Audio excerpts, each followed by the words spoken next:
هنا صوت المنتدى. صوت المنتدى بث إذاعي يأتيكم يومي الأربعاء والسبت من كل أسبوع، وفي الأوقات من 8 إلى 9 مساء أيام الأربعاء، ومن 9 إلى 10 مساء أيام السبت بتوقيت إريتريا. صوت المنتدى على الموجة القصيرة 15245 كيلو هرتز أو 19 متر باند. صوت المنتدى على مدى 24 ساعة في القمر الصناعي النايلسات ب8 درجات غربا، وعلى تردد 11678 للاستقطاب الرأسي. صوت المنتدى إعلام مستقل وحوار وطني بناء. مساء الخير أعزائي المستمعين، وأهلا بكم في منتدى السبت. اليوم هو 3 أكتوبر من عام 2015، ومعكم أمل علي. أحييكم وأبدأ معكم هذه الساعة بنشرة للأخبار. بعد ذلك سنستمع معا إلى الحوار الذي أجراه لنا الزميل جمال همد من أستراليا مع الناشط عبد الرازق كرار، وتناول فيه تطورات الأحداث على المستويين المدني والسياسي. بعد ذلك أعزائي المستمعين، اخترت أن أقرأ عليكم مقالا بقلم الروائية السودانية رانيا المأمون، والتي رصدت فيه انطباعاتها في زيارتها لإريتريا. ابقوا معنا وأهلا بكم. في نشرتنا لهذا المساء، النظام يقوم بتدابير انتقامية بائسة إثر تسريب الأنباء الهامة من إريتريا. الإريتريون في جنوب السودان ينددون بالاغتيالات التي ترتكب بحقهم.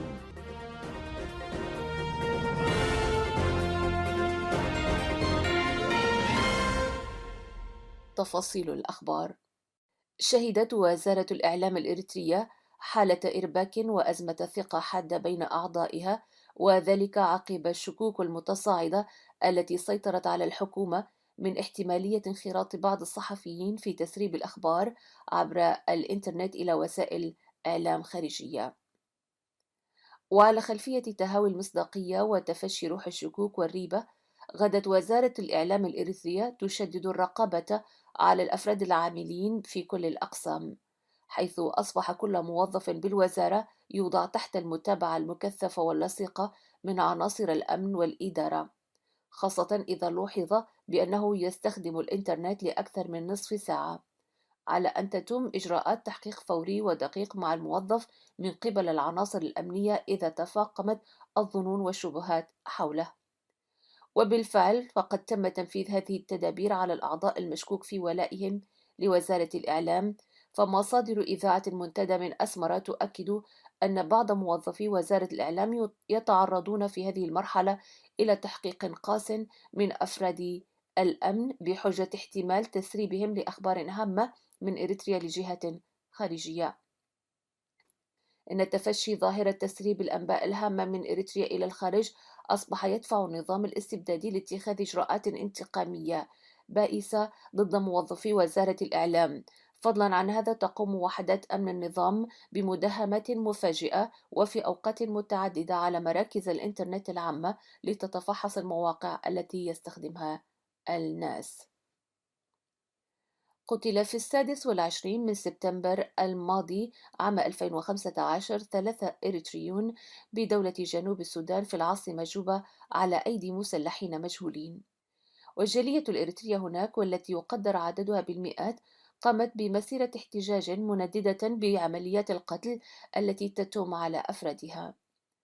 جاء هذا أثناء تجمع أعداد غفيرة من الجالية لتوديع الجثامين من المستشفى إلى المطار، وقد أعربت السلطات الأمنية بجوبا عن قلقها الشديد من الجرائم التي ترتكب بحق الإريتريين، وحث أجهزة الأمن بضرورة بذل الجهد والرعاية اللازمة لضمان سلامة أفراد الجالية لكونهم الأكثر عرضة للانتهاكات الجسيمة.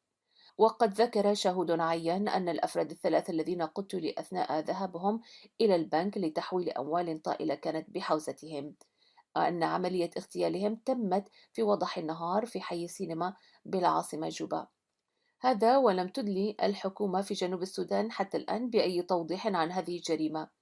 يذكر أن البلاد هناك تشهد منذ سبتمبر الماضي حالة انفلات أمني واسعة النطاق أدت إلى مقتل الآلاف وشردت أكثر من مليوني من مواطنيها. نهاية نشرة.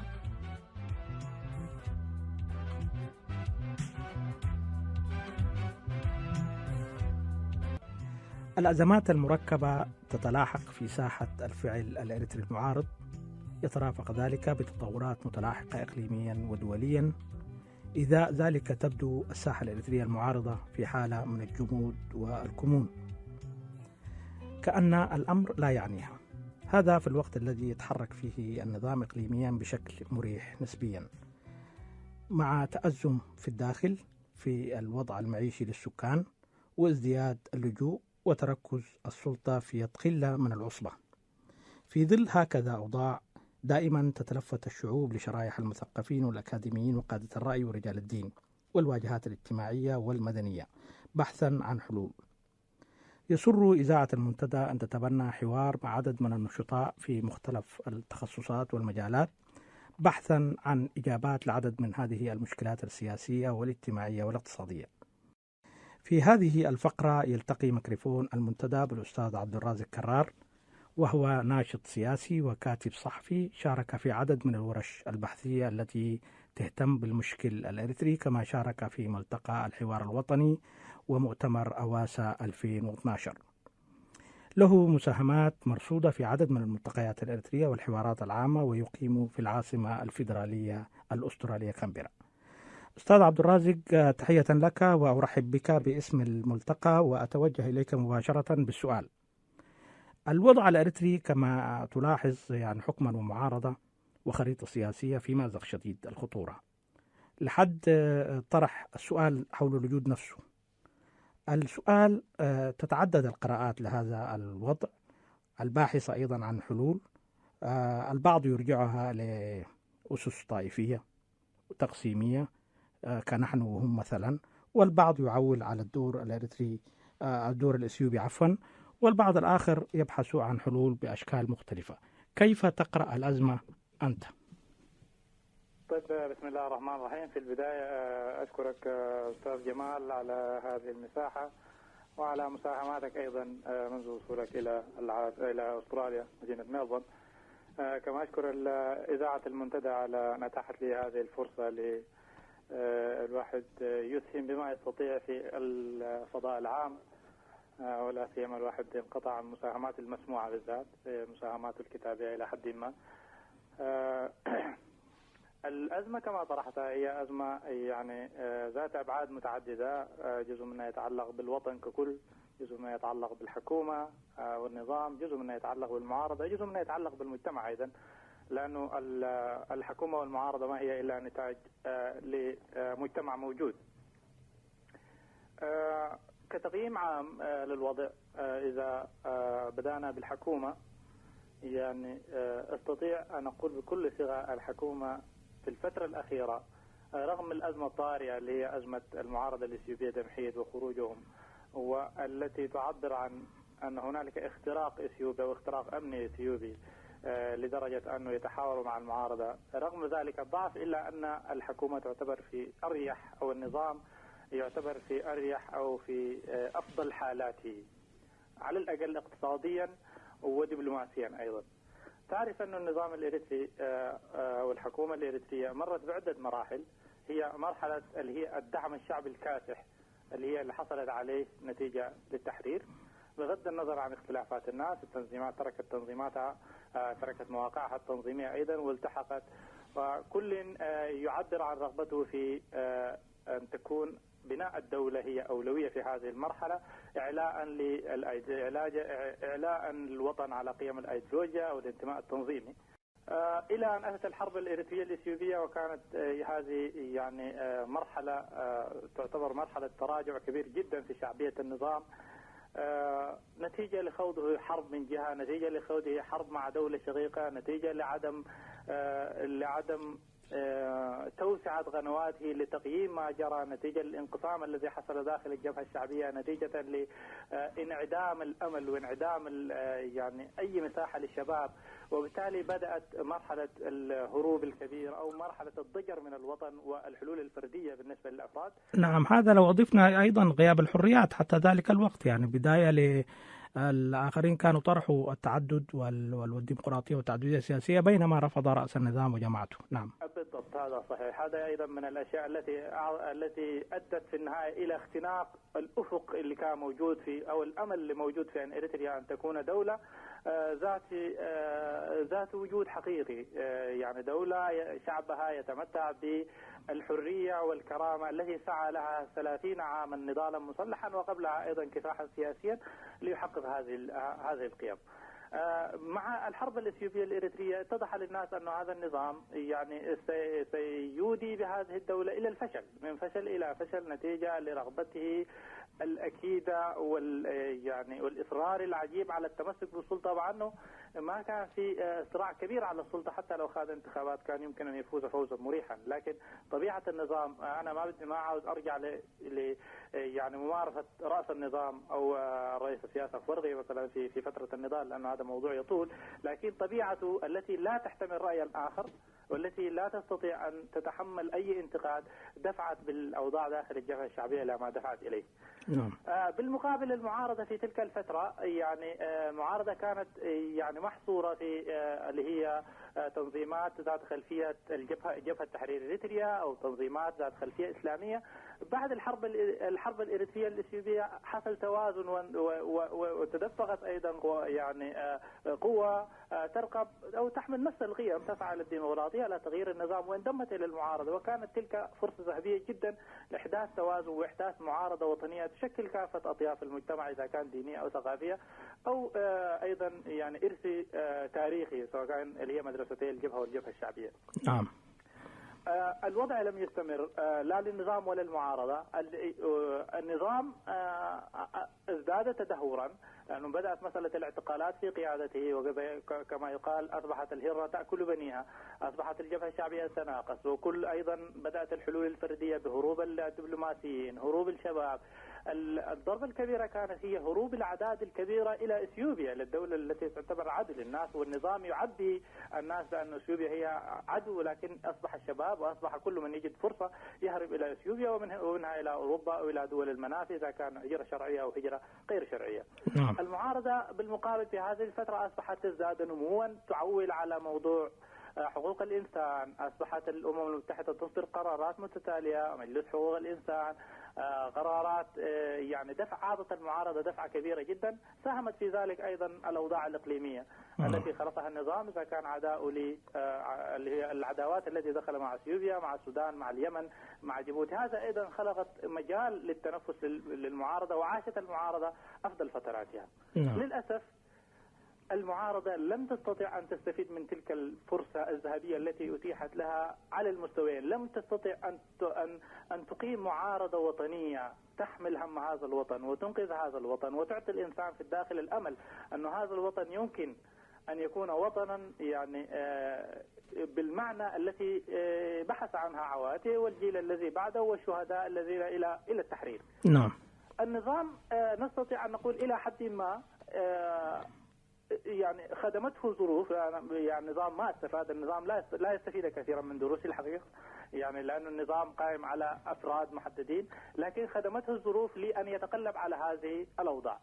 قضية اللجوء التي كانت خصما على النظام بعد الربيع العربي وبعد الأزمة في سوريا، بعد الأزمة في اليمن، أصبحت لصالح النظام، لأنه العالم أصبح لا يحتمل دولة فاشلة من غير نظام يتحكم في على حدود هذه الدولة ويسمح بتدفق اللاجئين بهذه الأعداد. وبالتالي أصبح هذا الملف بدلا أن كان خصما على النظام أصبح لصالح النظام دوليا، وأصبح النظام الآن يرى أنه مشكلة اللجوء، مشكلة هروب الشباب في إريتريا هي مشكلة صحيح، في مشكلة نظام، في مشكلة حريات، لكن المشكلة الأساسية هي غياب الأمل والخدمة الوطنية. وبالتالي بدأ المجتمع الدولي بالذات الاتحاد الأوروبي يراجع سياسته لسياسة التعاطي الإيجابي لدعم النظام، لتشجيعه على يعني بدأ يستجيب ويتعامل مع التفسير الإريتري الرسمي لموضوع الهجرة، وهو الضائقة الاقتصادية.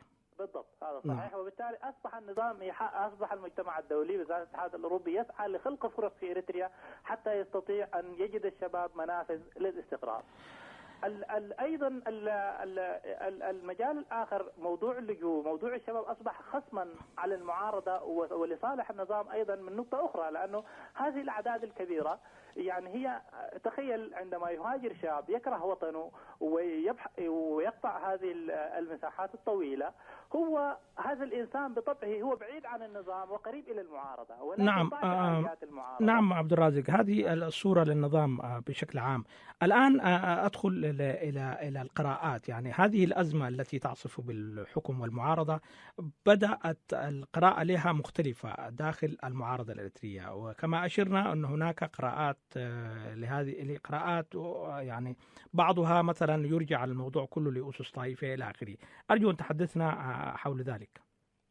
صحيح، إذا كما قلت المعارضة كانت لها يعني فرصة ذهبية. سأواصل من حيث توقفت. نعم. تستفيد منها من الشباب، لكن الشباب أصبح خصما عليه، لأنه لم يجد ما كان يتوقع من المعارضة، لا طرحا سياسيا ولا نشاطا تنظيميا ولا نشاطا إعلاميا ولا نشاطا دبلوماسيا، وبالتالي أصبح الشباب يحن إلى الوطن ويدفع أموال للسفارات ويحول أمواله إلى إريتريا، وبالتالي أصبح أيضا مصدر دعم للنظام من جهة، وأيضا طعن في خاصرة المعارضة، لأن المجتمع الدولي أصبح ينظر إلى المعارضة يعني ليست ذات قضية جدية، لأن هؤلاء الشباب رغم أنهم يهاجرون من بلادهم إلا أنهم يحنون إلى الوطن ويرتبطون بالنظام أكثر من ارتباطهم إلى بالمعارضة. نعم. المعارضة صحيح، المعارضة عندما يعني بعد الانشقاقات التي حدثت في داخل الجبهة الشعبية، وأصبحت المعارضة تأخذ شكلا وطنيا اللي هو عبر التجمع الوطني الديمقراطي أو التحالف أو التجمع الوطني الديمقراطي بالتحديد في 2005. أصبح بعد ذلك التراجع في المعارضة. التراجع أنا في تقديري الذي أدى إلى القضايا التي ذكرتها، وهي الحلول التجزئية. أنا أسميها الحلول التجزئية. إذا كان حلول يعني نحن وهم، أو القضايا تبع يعني الحلول الجغرافية أو الحلول الطائفية أو كل هذه الحلول التجزئية هي تعبر عن ضعف المعارضة في فكرتها الأساسية، في تصورها للوطن.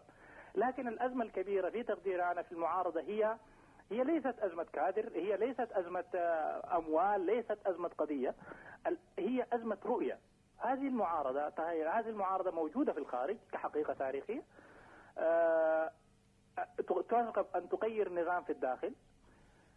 هذه المسألة عمليا لا تتم، لأنه يعني أنت لا يمكن أن تحرز هدفا من خارج الملعب، يجب أن تكون في داخل الملعب لتحرز هدف. التغيير من الخارج لم يحدث إلا في حالات نادرة جدا، كما حدث مثلا في منطقة البحيرات إذا كان ليوري موسيفيني أو بول كاغامي في منطقة رواندا، لطبيعة المنطقة ولطبيعة المعسكرات الكبيرة ودول الجوار التي كانت تدعمه لدرجة أن يكون جيشا يهزم به الجيش القائم، جيش النظام القائم. هذا في إريتريا غير ممكن، والإشكال ظل قائم في هذه النماذج التي ذكرت. نعم. فاللي حدث أنه هذه المعارضة لم تستطع أن تحدد دورها في عملية التغيير. المعارضة ليس لها سيناريو ترقى في تغيير النظام، ولكن لا تعرف كيف يمكن ما هو السيناريو الذي تستطيع من خلاله أن تغير النظام. ليست لها رؤية. أنت يجب أن يكون لك رؤية محددة أنه هذا النظام يمكن أن يتغير عسكريا إذا تعمل عسكريا، يمكن أن يتغير من الداخل من خلال ثورة شعبية يجب أن تعمل لها، ولكن غياب هذه الرؤية يعني أدى إلى تخبط المعارضة وإلى عدم فاعلية المعارضة. دائما عندما يكون هنالك ضعف يعني تحدث محاولات تصحيح من البعض ومحاولات استغلال لهذه الحالة من البعض. محاولات التصحيح والاستغلال أيا كانت بغض النظر عن النوايا أدت إلى هذه الحالة، الحلول التجريئية، حلول اللي هي تعبر عن الضجر، حلول تعبر عن يعني حالة اليأس. الحلول التجريئية إما عن طريق المناطق الجغرافية أو عن طريق الانتماء الطائفي أو عن طريق الانتماء القومي أيضا. لكن مشكلة الوطن الأساسية أعتقد هي أزمة كبيرة جدا يعني تشكل لب ضعف المعارضة اللي أوصلت المعارضة إلى ما هي عليه. نعم، هذه الصورة عبد الرازق كرار لا تكتمل أيضا إلا من خلال قراءة لأدوار الشرائح الأكثر فعالية في الساحة، وهي الأدوار المثقفين والأكاديميين ورجال الدين ورجال الأعمال والواجهات الاجتماعية إلى آخره. هذا الدور الآن غايب تماما. لماذا هذا التراجع؟ سؤالنا هو لماذا هذا التراجع أو الغياب؟ نعم.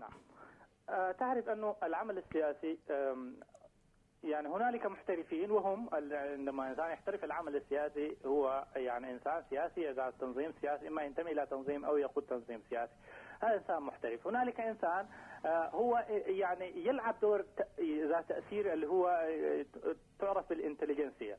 هذه الفئة إذا كانت مثقفين أو كتاب أو هم ليس بالضرورة مفرغين بالكامل لهذا العمل، هو أدوارهم هي أدوار يجب أن يكون أدوار مكملة أو متكاملة مع أدوار السياسي. إذا كان هنالك توجس، وإذا كان هنالك ريبة، وإذا كان هنالك أيضا ما في قنوات لاستيعاب جهدهم، وبالتالي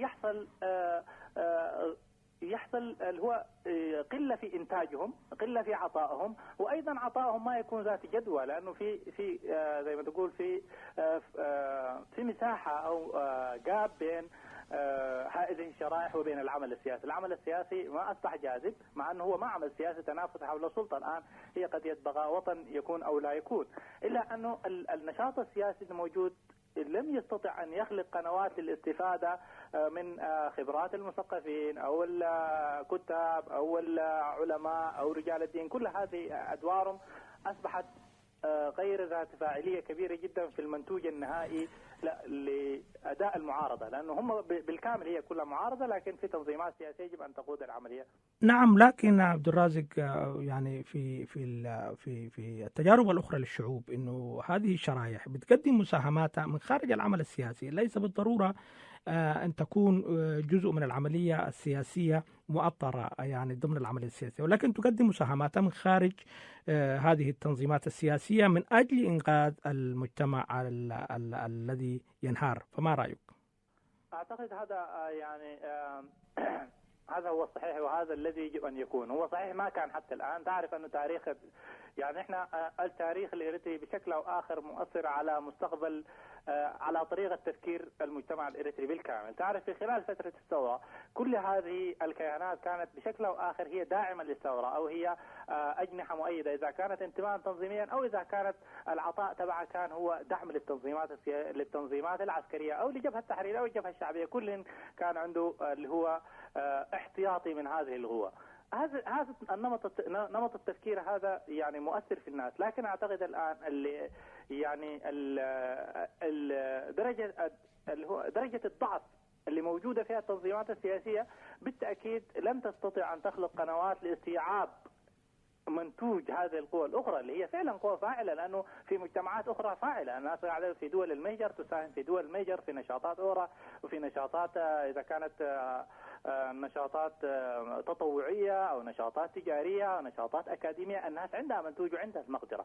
الآن يعني يجب على هذه الشرائح أن تخرج من التفكير النمطي اللي كان في فترة الثورة، في أن تنتظر التنظيمات السياسية أن تدعوها أو تنتظر التنظيمات السياسية لتأخذ مشورتها، لأن تبادر. الآن مطلوب منها مبادرة لأن تطرح مساهمة في ليس في إنقاذ الوطن، أي إنقاذ المعارضة نفسها، إنقاذ القوى السياسية نفسها.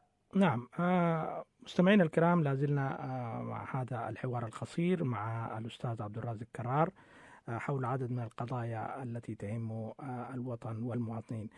سؤالنا عبد الرازق سيكون حول يعني التعامل مع عدد من المفاهيم والمصطلحات في الساحة الإريترية المعارضة، وخلال الفترة اللي فاتت والسنوات الماضية يعني الجميع تحدث عن منظمات المجتمع المدني والناشطين المدنيين إلى آخره. أرجو أن يعني أن تعرف لنا ما هي منظمة المجتمع المدني ومهامها بشكل مختصر طبعا، والعلاقة بينها وبين التنظيمات السياسية. يعني أنا أقصد هنا في هذا السؤال العلاقة بين المنظمات المدنية والتنظيمات السياسية. هنالك قضيتين. قضية التعريف الأكاديمي أو قضية التعريف المعمول به، رغم أن المنظمات المدنية هو مجتمع أو مفهوم يعني واسع جدا الآن ويستخدم في مجالات كثيرة، إلا أنه هو يقول أغرب يعني أشمل تفسير هو يعني كل عمل منظم يقع يعني هو أعلى من الأسرة اللي هو الشيء الخاص وأقل من الدولة. نعم. يعتبر بعد ذاك يجي خلاف هل التنظيمات السياسية يعتبر اللي هو جزء من المجتمع المدني. جزء كبير من الباحثين إذا كانوا اجتماعيين أو سياسيين يرون أن التنظيمات السياسية لا تندرج، وبالتالي يجب أن منظمات المجتمع المدني أن تكون أيضا واحدة من الإضافات إليها، أن لا تكون تسعى إلى السلطة، بعد ذاك أن تكون أيضا هي ملتزمة بالمعايير الديمقراطية في تكوينها يعني في كل هذه القضايا. يعني يجب أن تكون يعني هي ديمقراطية في هياكلها، ديمقراطية في مفاهيمها، وأن لا تسعى إلى السلطة. هذه هي المفاهيم الأكاديمية التي نستطيع من خلالها أن نحدد على الأقل ملامح منظمة مجتمع مدني. لكن عندما نأتي ونسقط هذه القضايا في المجتمع الإريتري أو في الواقع الإريتري، إذا كان بالذات في واقع المعارضة الإريتري أو المجتمع الإريتري الذي يسعى إلى التغيير، خلينا نسميها قوة التغيير، نجد أن الموضوع يعني متداخل بالضبط ما بين العمل السياسي والتنظيمي. نعم. تداخل كبير. سبب التداخل هو الآتي. منظمات المجتمع المدني تنشأ أصلا في دولة مدنية لديها حكومة، لديها معارضة، وبالتالي يعني لأن هنالك سلطتين، يعني سلطة حكومة وهنالك سلطة معارضة وسلطة إعلام، أيضا منظمات المجتمع المدني كل في تخصصه يشكل سلطة لمراقبة السلطة التنفيذية أو سلطة البرلمان نفسه، لأنه دائما يحصل تجاوزات، وبالتالي منظمات المجتمع المدني تتخصص في مجالات محددة وتسعى لمراقبة هذه الأشياء وأيضا لتطوير المجال المحدد. هذا الوضع طبعا في إريتريا غير موجود. اللي موجود في إريتريا هو إما تنظيمات سياسية محترفة، وإما ناس يرقبوا في أن يحدث تغيير سياسي، لكن هم على الأقل يدعون أنهم عندما يحدث التغيير هم سينصرفون كل إلى مجاله عندما تتاح الفرصة، ولكنهم ليسوا باحثين عن تكوين تنظيم سياسي أو ومن ثم حزب سياسي للتنافس على السلطة. قد يكون هذا يعني بغض النظر عن مصداقية هؤلاء المنظمات، لكن نستطيع أن نعتبر هذا هو الفاصل فيما يتعلق بالمجتمع اللي هو قوة التغيير، سميها قوة التغيير في المجتمع التي تسعى لإيجاد نظام ديمقراطي في الداخل. نعم. في الدقائق الأخيرة المتبقية من هذا الحوار القصير أستاذ عبد الرازق كرار، أرجو سريعا أيضا أن تحدثنا على علاقات الإريترية الإثيوبية حكما ومعارضة. دعني قبل الحديث عن العلاقات الإريترية الإثيوبية أريد أن أركز على نقطة مهمة جدا، وهي أنه إذا كان تنظيمات سياسية أو قوة تغيير بما فيها منظمات المجتمع المدني أو الشرائح التي ذكرتها، شرائح الكتاب والصحفيين وعلماء ورجال الدين وهؤلاء، يجب أن تكون أنا ما أحسه هو غياب رؤيتنا لطبيعة التغيير في إريتريا. أنا يجب أن أنتهز هذه السانحة وأؤكد على الآتي. نعم. من خلال قراءتي أنه التغيير في إريتريا يعني لن يأتي إلا من الداخل واحد. نعم. وحتى يأتي من الداخل لأنه الناس في داخل إريتريا الآن، يعني الشباب كل من له استطاعة أن يغادر إريتريا ويبحث عن فرص لتحسين وضعه، إذا تحسن الوضع في إريتريا الآن يبحث عن الخيارات الفردية، وبالتالي اللي هي أمل التغيير في إريتريا هو مرهون بالقوة اللي موجودة في الداخل، ولكن ليس لها أمل في الخروج في الخارج، اللي هي تسميهم أنت الرتب المتوسطة في الجيش، الموظفين في الدولة، المزارعين الذين لا يستطيعون أن يغادروا، وبالتالي هذه هي رجال الأمن الذي لم تتلوث أيديهم بدماء الناس. نعم. كل هذه القوة الوسيطة التي تعتبر التكنوقراط اللي موجودين هم متخصصين في مجالات، هذه هي قوة التغيير. قوة التغيير هذه من خلال ملاحظاتي، هذه القوة في مرحلة من المراحل كانت مؤيدة إلى النظام، ثم كانت في مرحلة محايدة، الآن هي تكره النظام. كل من يأتي من إريتريا أن تقابل يكره النظام، لكن هذه هم في مرحلة سلبية، يسمى مرحلة المعارضة السلبية، لا يستطيع أن يفعل شيء، لكن إما من داخله يتمنى تغيير النظام أو حدوث تغير في سلوك النظام، وبالتالي نحن كمعارضة يجب أن تكون رؤيتنا أن نوصل رسالة واضحة إلى هذه القوة، أنه نحن لسنا المسيح ولن ننقذهم، أنهم المتضررون الأكثر من النظام ويجب أن يكونوا المستفيدين الأكثر ويتحركوا باتجاه التغيير، نحن سنكون داعمين ومؤيدين ومناصرين لهم. يجب أن نغير هذه المعارضة السلبية إلى معارضة إيجابية من خلال ما نستطيع في الخارج، وهو العمل الإعلامي المكثف، العمل الدبلوماسي، العمل في إطار العلاقة، العمل المجتمعي أيضا، لأنه النظام أنت كل هذا الكادر الذي يهرب من إريتريا إذا لم نستطع أن نتواصل معه ويعني نحشده في أو نضعه في صف المعارضة الإيجابية، بالتأكيد لن نستطيع أن نغير بالداخل إلى معارضة إيجابية. وهذا الأمر يحتاج لإعادة ترتيب أوضاع المعارضة المنظمة، خاصة يعني القوى السياسية تحتاج لترتيب أوضاع الداخلية لكي تستطيع فعل كل الذي ذكرت أستاذ عبد الرازق. نعود لسؤالنا الأخير في الدقائق القادمة مستمعين الكرام، ونحن في حوار مع عبد الرازق كرار حول تقييم عام للعلاقات الإريترية الإثيوبية في إطاريها علاقتها بالإثيوبيا، علاقتها بالمعارضة وعلاقتها بالنظام، كيف تراها؟ علاقات النظامين يعني رغم كل ما يقال لم يحدث فيها تغيير كبير حتى الآن. أتوقع يعني العداء بينهم لأسباب ليست بالضرورة سياسية، يعني صحيح هي السياسة والمصالح هي التي تحكم الدول، لكن أيضا في عوامل أخرى تتعلق يعني بالتكوين النفسي للنظام في داخل إريتريا، طبيعة النظام، الأفراد المكونين للنظام، وأيضا طبيعة النظام الذين يشكلون الجبهة الثورية نفسها، الجبهة الحاكمة. إذا استثنيت منهم بعض الأفراد اللي هي يكونوا من قوميات أخرى، ولكن القوى الفاعلة القلب لهذه الثورة اللي هي جبهة تحرير تيغراي بالتحديد، يعني لما بينها، وبالتالي ما حدث تغير كبير رغم هنالك وساطات عديدة بذلت في هذا الاتجاه. لكن هذا لا يعني أنه حالة العداء هذه يمكن أن تستمر إلى الأبد.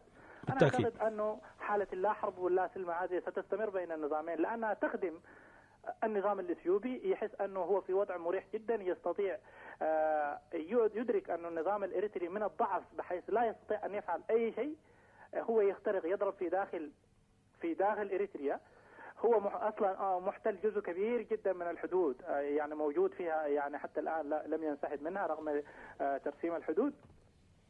أيضا استطاع اختراق الأمن الإثيوبي، واستطاع أن يتفاوض مع جزء من المعارضة الإثيوبية، ويستطيع أن ييسر لهم يعني الانسحاب عنوة إلى داخل الأراضي الإثيوبية ويعلنوا. النظام الإثيوبي في وضع مريح جدا لا يحوجه إلى خوض حرب، وبالتالي لا أتوقع أن تكون هنالك حرب إلا أن تكون أهداف محددة يستطيع النظام الإثيوبي أن يصيبها، وبالتالي ما أتوقع تغير كبير في هذا الاتجاه. لكن أيضا النظام الإثيوبي في نفس الوقت يعني ليس على عجلة لتغيير هذا النظام، لأنه يحقق كل ما يريده من غير أن يغير النظام، لأنه لا يدرك إذا تغير النظام ما الذي يحدث في إريتريا. واحد، لأنه المعارضة الإريترية نفسها يعني في ظل غياب الرؤية وفي ظل غياب يعني النشاط الذي يجعلها بديل فاعل، لا أتوقع أن النظام الإثيوبي يمكن أن يعول على المعارضة الإريترية لأن تكون بديل على الأقل يوفر دولة مستقرة ذات حدود متماسكة. وبالتالي أي دولة الآن تخشى من أن تكون يعني بجوارك دولة فاشلة، وإثيوبيا لها تجربة في الصومال، خاضت حرب في الصومال، غزت الصومال، كل هذه الأشياء، ولا زالت تدفع ثمن انهيار الدولة في الصومال بشكل أو آخر. وبالتالي في هذا الاتجاه لا أتوقع أن طيب البعض يشتكي من عدم الدعم الإثيوبي الكافي للتنظيمات السياسية. أيضا نعم، النظام الإثيوبي في مرحلة من المراحل ربما يعني عداؤه للنظام الإريتري كان أكثر شدة مما هو عليه، ربما يرتبط أيضا بالشخصيات، اللي هو غياب مثلا ملا زيناوي عن الساحة السياسية، ربما يكون له تأثير. الجيل الآخر ربما يرى أن المسألة ليس بالضرورة أن تكون بذلك العداء طالما عندهم لديهم الإمكانية لتحقيق أهدافهم. وبالتالي الدعم للمعارضة يعني هو ذات بعدين، واحد لأنه إثيوبيا ليس على عجلة تغيير النظام. الأمر الآخر أيضا المعارضة نفسها لا تشجع على أن تقدم لها يعني دعم كافي، لأنها ليس لديها رؤية بالتحديد. نعم. يعني مرة أخرى مشكلة المعارضة هي ليست مشكلة أموال ولا مشكلة دعم، لديها قضية عادلة لم تستطع أن تسوقها. هي مشكلة بنيوية في بنية المعارضة الإريترية نفسها. هذا صحيح، نعم، هي غياب البنية. هو لما يكون في غياب البنية يعني أنت يعني تلقائيا غابت اللي هي البنية التي تستطيع خلق أو إيجاد رؤية للمستقبل، كيف نعمل، اللي هو ماذا نعمل، ماذا نريد، كيف نعمل هذه الأشياء، كيف ننجزه، كيف نقيمه، وكيف نقومه أيضا. نعم. هذه الأسئلة كلها لأنه ما في البنية المناسبة، بالتالي هذه الأسئلة كلها لن تجد لها إجابة في صحة. نعم. أستاذ عبد الرازق كرار، تحية لك في ختام هذا الحوار الذي أضئت فيه كثير من القضايا، ونتمنى ألتقي بك في سانحة أخرى. وهذا جمال همد يحييكم تحية لكم، وأسعد الله كل أوقاتكم.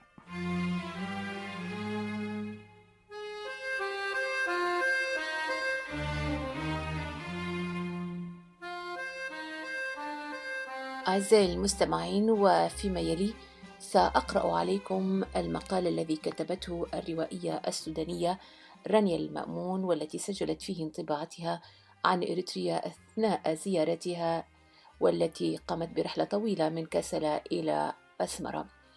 كتبت رانيا المأمون بعنوان إريتريا تحلق بأجنحة مكسورة، تقول: إريتريا وطن الشغف والجمال، ذو الطبيعة الخلابة، ديار مبهجة ودودة، إلا أن هذا الوطن صار يكاد يضيق بأبنائه. يحلم معظم من فيه، خاصة الشباب، بالهروب منه. حملنا حقائبنا صديقتي وأنا مع الكثير من الوصايا والمحاذير، أهمها وأولها: احذروا الحديث في السياسة. أثار حفيظتي هذا التحذير. شعرت بأنه نابع من حس أمني متضخم إن لم يكن متوهما. عبرنا الحدود مشيا من مدينة كسلا في شرق السودان إلى أول نقطة عبور في الأراضي الإريترية. توجهنا إلى مكتب لاستخراج إذن دخول. في أثناء انتظارنا للانتهاء من الإجراءات تأملت المكان. معبر متواضع كرصيفه في كسلا، صالة عليها بعض الطاولات والكثير من تصاريح العبور، موظفون نافذو الصبر. وفي الخارج باحة كبيرة مسورة بالقش والحصير، وعريشة من القش كذلك، وعدة حافلات لنقل الركاب إلى مدينة تسني. لم أشعر بأني في بلد غريب. سحنات الوجوه لم تختلف، وكذلك الأزياء، وحتى اللغة كانت العربية، عدا بعض الكلمات بالتجرينية التي تلتقطها أذني من وقت إلى آخر. في الطريق إلى مدينة تسني رأيت حياة البداوة والفقر في القرى التي مررنا بها. بيوت بسيطة وصغيرة، والكثير منها مسورة بالزنك أو القش. أطفال وماعز ودواب. لقد أنهكت الحروب هذا البلد، وأنهكت إنسانه. نزلنا في استراحة تفتح على موقف المواصلات، عبارة عن حوش واسع تناثرت فيه بعض الأشجار، وحوى عشرات الأسرة. تستلقي فيها عشرات النساء يتسامرن وينتظرن حلول اليوم التالي للسفر، كل إلى وجهتها. ومنذ دخولي برفقة مياس صرنا فرجتهن، فقد بدأنا في متابعة كل تحركاتنا وحديثنا وكثرة أسئلتنا لعمال المكان، بفضول من يرغب في تمضية الوقت. لم نشأ المبيت في تسني، وتأخر الوقت للعثور على باص يوصلنا إلى مدينة كرن، والتي تبعد مسافة 4 ساعات، فآثرنا أن نستأجر سيارة خاصة. كان صاحبها ذا روح مرحة وتعليقات فكاهية، يجيد العربية بطلاقة، ويحفظ الكثير من الأغاني السودانية، ومعجبا كبيرا باللاعب زين الدين زيدان، لدرجة أنه أطلق اسمه كاملا على ابنه. قال إن المرأة من اللدونة بحيث يمكنك ثانيها دون أن تنكسر، لذلك لم يتردد في حشرنا 4 امرأتين ورجلين في مكان مخصص ل3، واستطاع أن يمتص بجمال روحه غضبنا منه من ضمن حديثه الذي انهال علينا به أنه سعيد جدا لإصابة قدمه إصابة بالغة في أثناء أداء الخدمة الإجبارية، مما استلزم أن يعالجها لعدة أشهر أطباء إيطاليون، إلا أنه يحمد لها أنها أصيبت، بسببها صار حرا. هذه الكلمات علقت بذهني، وستكون جزءا من مساءلات رحلتي إلى إريتريا. كان أول شواغلي ودوافع رحلتي الإنسان الإريتري. جمال المكان ميزة، إلا أن الإنسان هو من يعطي أي مكان روحه وإحساسه الخاص. الطريق إلى كرن عبر بارنتو وأغرداد وغيرهما جبلي، كمعظم الطرق الثعبانية شاهقة العلو التي تربط بين المدن الإريترية. طريق خطر جدا، واد عميق من جهة، ومن الجهة الأخرى جبل عتيد، إلا أنه رغم خطورته قد صف به الجمال وزانه. الخضرة كسته وطعمته، الجمال ورعاتها والماعز الجبلية والقرود التي ما فتئت تنبثق من لا مكان وتنتشر على مدى مئات الأمتار على حافة الطريق والجبل، تقتل الملل بالفرجة على السيارات العابرة وركابها. تتوزع مقابر الشهداء على أطراف المدن، حيث يتيسر للعابر رؤيتها، وكأنها يد مصافحة مرحبة لدخوله المدينة أو يد ملوحة عند خروجه منها. مقابر لم تهتم بديانة الشهيد، احتضنت المسلمين والمسيحيين معا، الجميع في التضحية سواء. لمست التقدير الكبير الذي يوليه الإريتريون لشهداء الثورة التي انطلقت في سبتمبر من عام 1961 لتحقيق الاستقلال. كرن، المدينة الجميلة الهادئة والمرتبة القابعة في حضن الهضاب، والتي تشكل قومية البلين معظم قاطنيها، ذات المباني المنزلية المنخفضة نسبيا المعتنى بها، والشوارع المسفلة النظيفة وافرة الخضرة اختصتها الشمس بأشعة من نوع خاص تناغما مع طلاء المدينة الأبيض في معظمه. بدت كرن كأنها قطعة من غيمة شفيفة وناعمة.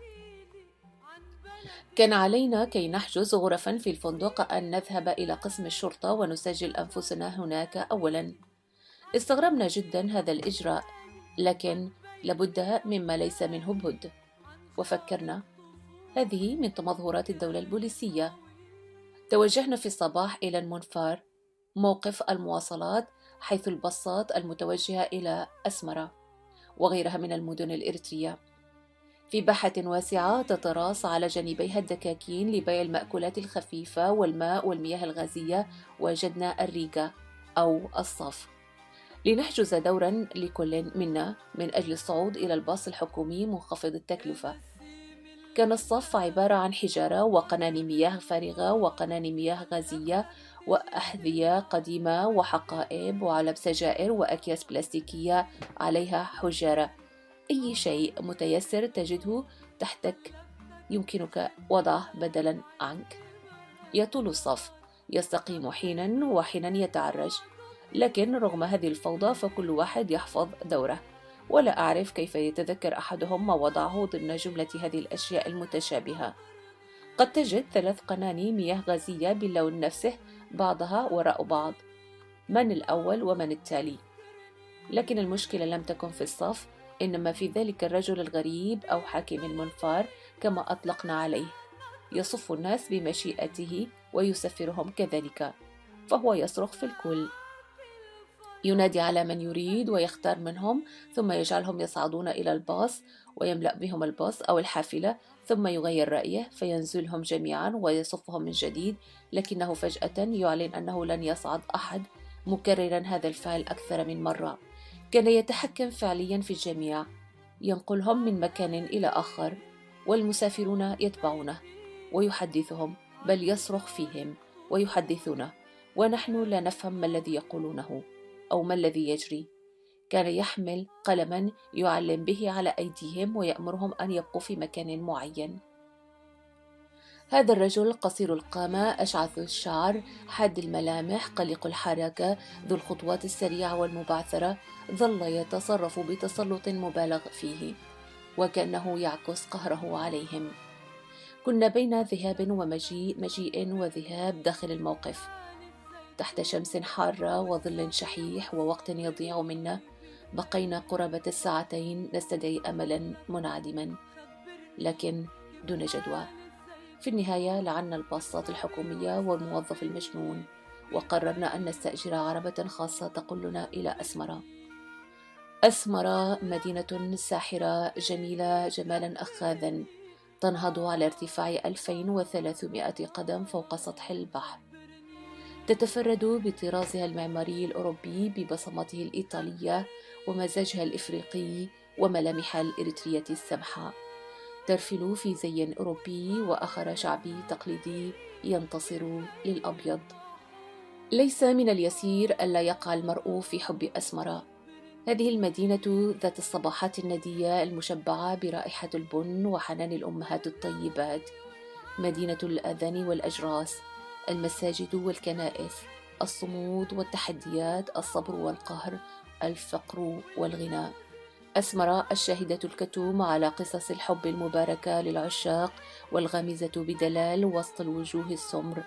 لم نشعر بغربة، اختلف المكان ومعالمه، إلا أن الود الطافح من العيون أشعرنا بالترحاب. الشعب الأريتري شعب ودود كريم راق ومضياف. أصر سامسونج أو سمير الذي التقانا في إحدى المطاعم أن نشاركه طعامه، ولم يبخل علينا بالكثير من تفاصيل حياته. إنه تماما كهذه المدينة، جامع للاختلاف. جاء أجداده من مكة قبل 700 عام، جاءوا مسلمين وجزء من الأحفاد ظل كذلك. أما سامسونج أو سمير الإريتري العربي جامع الاسمين فهو مسلم ومسيحي في الوقت ذاته، مما حفز الأسئلة داخل كل منا. من فرائض زيارة أسمرة التجول ولو مرة واحدة في شارع كمشتاتو أو شارع الحرية. إنه قلب المدينة النابض، تحف به أشجار النخيل وتنتشر على جانبه المحال التجارية، المباني الحكومية، المطاعم والمقاهي. تطل عليه العديد من الفنادق وتحيط به تسهيلا للسياح. بما أن الشارع منطقة جذب قوية، في هذا الشارع كاتدرائية أسمرة أو القديس جوزيف 1922 أثر معماري خالد وبديع. متمهلة في الشارع بمبانيها الملحقة، في مدخلها منصة واسعة ذات درجات أرتقيها لدخول الكاتدرائية أو أنزل عبرها للرصيف، لكنها لا تستخدم للارتقاء أو الهبوط فقط. الجلوس على إحدى درجاتها متعة وأمل. حينها ألاحق بصريا السيارات وأتفرج على المباني المحيطة واللافتات المكتوبة بالتدرينية أو العربية أو الإنجليزية. قد يكون بيدي قرطاس فول محمص طازج أو قارورة ماء أحتسي بمهل، وأنا أتابع المارة الذين يغص بهم الشارع في غدوهم وفي رواحهم، متبيني الملابس من تقليدي وعصري ومختلفي الأعمار، وإن كان أغلبهم من الشباب. تلك المنصة مكان انتظار لصديق أو صديقة أو حبيب، هي مكان لإنعاش الرئة والوجدان، مكان للتأمل والسرحان. أراقب الإريتريين في انتظارهم الصبور لمجيء المواصلات، حيث يمتلئ الباص حتى يفيض. أتابع خطوات امرأة متقدمة في السن، ترتدي زيا تقليديا من فستان أبيض واسع، وتنزل طرحة بيضاء على حوافها أشرطة ملونة يغلب فيها الأحمر. تحمل حاجياتها لتفرشها أمامها، وما هي إلا دقائق حتى تكون قد جلست على حجر صغير وفرشت بضاعتها أمامها من سجائر ولبان ومناديل ورقية ومكسرات. وهناك بالقرب منها صبية يافعة. مد بيننا حبل من الود الصامت، صرنا نتبادل الابتسامات كلما لمحتها في مكانها قرب مقهى فارشة على الأرض، نظارات شمسية مختلفة الألوان والأشكال. ليس ببعيد من شارع كمشتاتو والكاتدرائية ينتصب مسجد الخلفاء الراشدين الذي يسع 10,000 مصل. شيد عام 1900 وجدد عام 1936، ويعد من أبرز معالم أسمرة لحسن بنائه وروعة تصميمه ومكانته الدينية. في شارع كمشتاتو تغص المقاهي بالرواد، خاصة أيام العطلات، ويكون من العسير العثور على طاولة أو حتى على مقعد من المقاعد والطاولات المتراصة في الهواء الطلق أو داخل المقهى. وإن وجدت فتلك ميزة حسنة، وأنت محاط بالأصوات والضحكات والروائح وتشعر بالغبطة إن طرقت أذنك كلمة بالتجرينية تعرف معناها، وتزداد الإلفة. على امتداد الشارع في الجهة المقابلة من الأشياء التي أثارت استغرابي ألواح إعلانات على الحائط، ليس للترويج عن الحفلات العامة وعروض السينما والمعارض الفنية فحسب، بل تلصق عليها أيضا إعلانات المناسبات الاجتماعية من زواج ووفاة. وقد يصاحب الإعلان عن الوفاة صورة المتوفى أو المتوفى. ربما يعود السبب لصعوبة الاتصال بين الناس. تعمل هناك شركة اتصال واحدة فقط وهي حكومية، كما توجد ضوابط لامتلاك بطاقات هاتف متحرك غير مسموح بهذا إلا لفئات معينة من الشعب. في أثناء جلوسي أمام الكاتدرائية في إحدى الأيام، رأيت حسن ينزل من دراجته الهوائية ويتجه نحوي. خطر لي أن الإريتريين يحبون كثيرا قيادة الدراجات الهوائية. حسن ذو 40 سنة، الصديق الإريتري الذي جمع كل أحلامه وعلقها على مشجب أمل واحد: أن يقود شاحنة في طريق الخرطوم بورت سودان بعد خروجه من إريتريا. حسن يحب القيادة، ومعظم حديثه عنها وعن السيارات، وذكرياته هي عندما كان سائق شاحنة في السودان وبين إثيوبيا وإريتريا. يحفظ طول المسافات بين المدن الإريترية كلها بعدد الكيلومترات.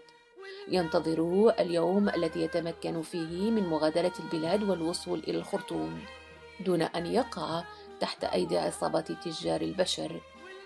يعاني الشاب الإريتري من وضع قاس ومستحيل، يتسبب في المآسي الإنسانية في البحار والصحارى والحدود التي يعيشها اللاجئون والمهاجرون الإريتريون. لا يستطيع الشاب أو الشابة الخروج قانوناً من البلاد ما لم يسرح أو يكمل الخدمة الإجبارية مفتوحة الأجل. قد يقضي الشاب أو الشابة أكثر من نصف عمره في تأدية الخدمة عسكرياً أو مدنياً، تمتد لسنوات تطول ولا تقصر، مع العلم أن الفترة للخدمة الإجبارية في معظم الدول تتراوح بين 12 شهراً و36 كحد أقصى. سألت فيفن الفتاة اللطيفة التي ستدعونا لاحقاً إلى منزلها عن الفترة التي قضتها في الخدمة حتى الآن. قالت: بعد أن تلفتت يمنة ويسرى 3 سنوات. ومتى تسرحين منها؟ ردت بأسى: لا أدري، لا أحد يدري. بعدها تلفت أنا أيضا، وتلفتت مياس، وكان حسن دائم التلفت. الجميع هنا يتلفتون عند التطرق لأي شأن حكومي مهما صغر. هل يغيب الأمان داخل أوطاننا إلى هذه الدرجة؟ في بيتها البسيط الحميم التقينا بوالدتها، أخبرت، التي كانت إحدى المناضلات في ثورة التحرير هي وزوجها. تجمعهما صورة وهما جالسان أعلى هضبة مبتسمان ببريق وأمل يافعان وجميلان بقربهما السلاح. حدثتنا عن سنوات النضال في أثناء صنع القهوة داخل الغرفة بتأن وبطقوس خاصة ومحبة، واحتسيناها كذلك بالمحبة ونحن نقول بعد كل فنجان طعوم بن. تناولنا بعدها في الغرفة الوحيدة ذاتها طعاما شهيا للغاية يسمى حلبت، مكونا من الإنجيرة وخليط من الزبادي وبعض المكونات المتبلة، ويخنى بكثير من التوابل الحارة. في معرض دائم في أسمرة التقينا بفنانين شابين سمندري يوسف وأبيل جبراي، كانا يعرضان لوحاتهما، لوحات اتخذت من حياة الإنسان الإريتري موضوعا لها. لوحات سمندري اشتغلت على القوميات، بورتريهات أو اقتناص لحظات حياتية من زراعة أو رعي، في حين أن لوحات أبيل ركزت على الأحاسيس والانفعالات كبورتريه لرجل يتطلع بعيدا مزموم الشفتين وواضح العزم، أو فتاة تلم ثوبها على جسدها وعلى وجهها ألم جلي وكأنها تحتمي بالثوب لوطأة الألم الشديدة عليها.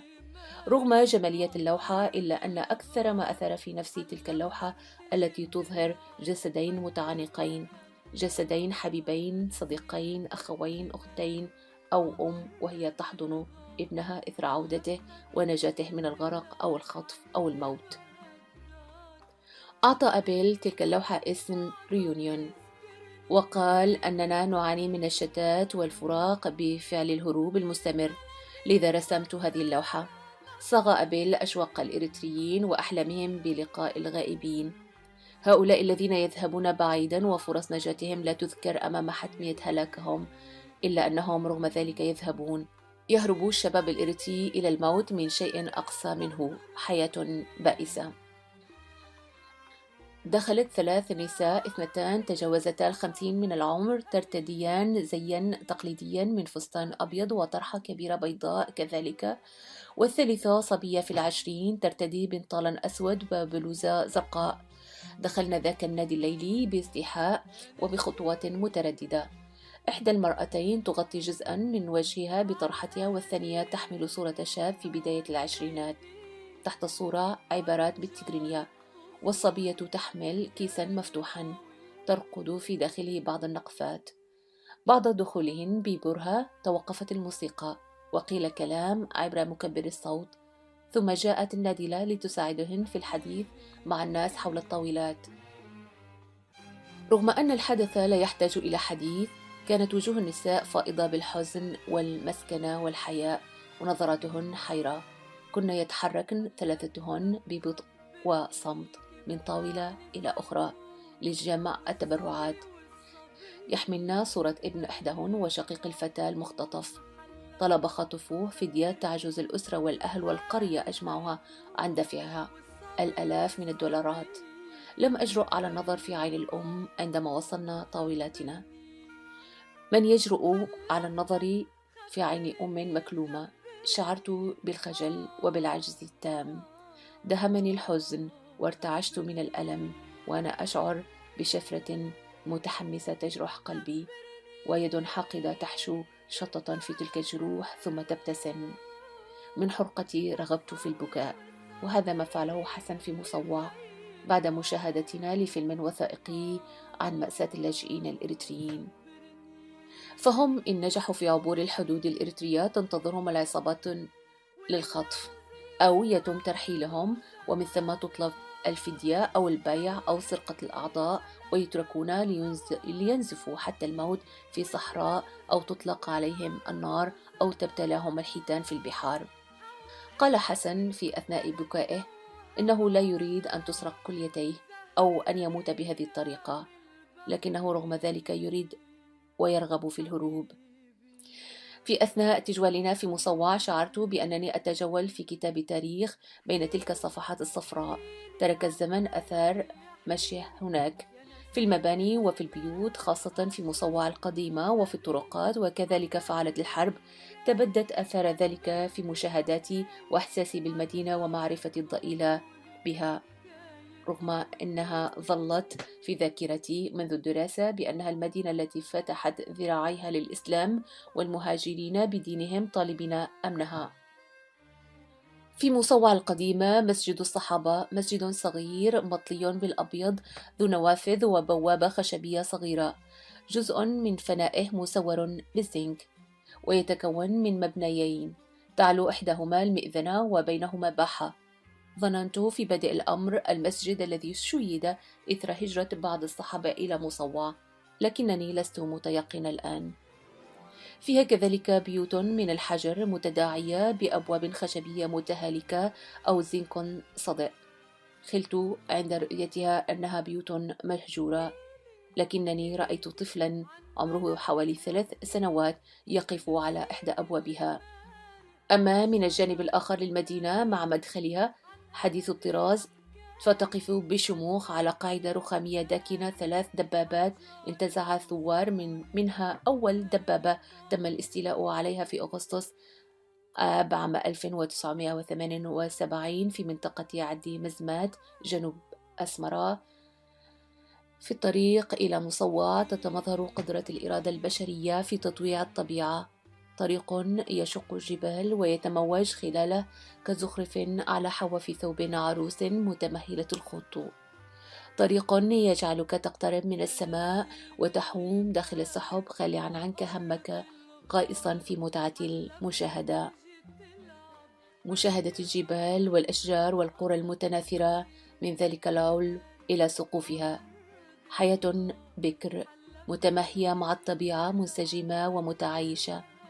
رأينا الرعاة وراء قطعانهم النساء وهن يحملن الحطب على رؤوسهن ويفكرن بما يطبخنه اليوم لأطفالهن، والأطفال يقفون بفضول لمشاهدة السيارات، يبتسمون ملوحين ويرتدون ذاك الحذاء البلاستيكي المسمى الشدة، الذي شاهدنا مجسما له في ساحة ميدان الشدة في أسمرة تخليدا له.